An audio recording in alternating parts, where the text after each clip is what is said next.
السلام علیکم ورحمۃ اللہ وبرکاتہ۔ پیارے بھائیوں، میں نے آپ کے لیے ایک بہترین ٹاپک لایا ہے، آئیے چلتے ہیں ہم اپنے ٹاپک کی طرف۔ الحمدللہ وکفا وسلام علی عبادہ الذین اصطفیٰ، اما بعد فاعوذ باللہ من الشیطان الرجیم، بسم اللہ الرحمن الرحیم۔ السلام علیکم ورحمۃ اللہ وبرکاتہ۔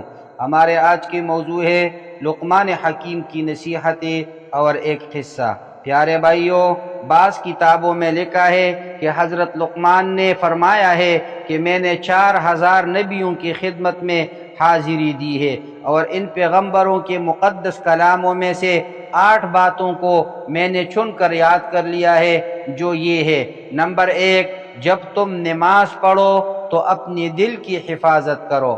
نمبر 2، جب تم کھانا کھاؤ تو اپنے حلق کی حفاظت کرو۔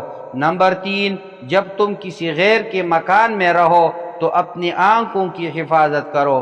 نمبر 4، جب تم لوگوں کی مجلس میں رہو تو اپنی زبان کی حفاظت رکھو۔ نمبر 5، اللہ تعالیٰ کو ہمیشہ یاد رکھو۔ نمبر 6، اپنی موت کو ہمیشہ یاد کرتے رہا کرو۔ نمبر 7، اپنے احسانوں کو بلا دو۔ نمبر 8، دوسروں کے ظلم کو فراموش کر دو۔ ان کی دانائی سے لبریز باتوں کی کچھ مثالیں یہ ہے: اور لوگوں سے غرور کے ساتھ اپنا رخ نہ پھیر، اور زمین پر اکڑ کر مت چل۔ بے شک اللہ ہر متکبر، اترا کر چلنے والے کو ناپسند فرماتا ہے۔ اس دنیا میں ایسے کوشش کرو جیسے یہی ہمیشہ رہنا ہے، اور آخرت کے لیے ایسے کوشش کرو جیسے کل مر جانا ہے۔ میں نے بولنے پر بارہا افسوس کیا ہے، مگر خاموش رہنے پر کبھی افسوس نہیں ہوا۔ اگر معدہ کھانے سے بھر جائے تو دماغ سو جاتا ہے۔ بے زبان اعضائے جسمانی خدا کی عبادت و ریاضت سے قاصر ہو جاتے ہیں۔ میں نے عقل بے وقوفوں سے سیکھی، جن افعال سے وہ گھاٹا اٹھاتے ہیں میں ان سے پرہیز کرتا ہوں۔ عہد شکنوں اور جھوٹوں پر کبھی اعتماد نہ کرو۔ ایک قصہ معارف مثنوی نامی کتاب میں درج ہے کہ حکیم لقمان کے ایک امیر دوست نے کہیں سے تربوز منگوائی۔ وہ حکیم لقمان کو بہت پسند کرتا تھا، اس لیے اس نے حکیم لقمان کو بلایا اور تربوز کی قاشیں کھلانی شروع کر دی۔ حکیم لقمان بڑے مزے سے وہ کھاتے رہے اور شکریہ ادا کرتے رہے۔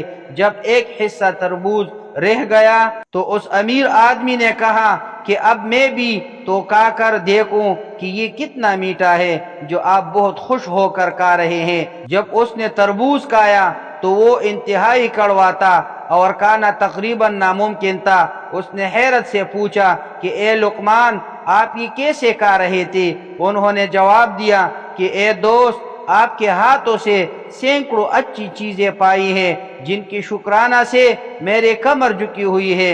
مجھے شرم آئی کہ وہ ہاتھ جو مجھے بہت اچھی چیزیں عنایت کرتا تھا، اگر اس سے ایک دن کوئی کڑوی چیز ملے تو میں اس سے انکار کر دوں۔ اے دوست، اس بات کے لطف نے کہ یہ تربوز آپ کے ہاتھوں سے آیا ہے، اس نے اس کی کرواہٹ کو مٹھاس میں بدل دیا ہے۔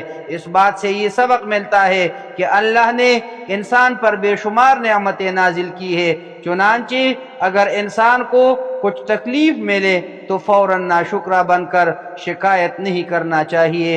اقول قولی ھذا استغفر اللہ لی ولکم ولسائر المسلمین۔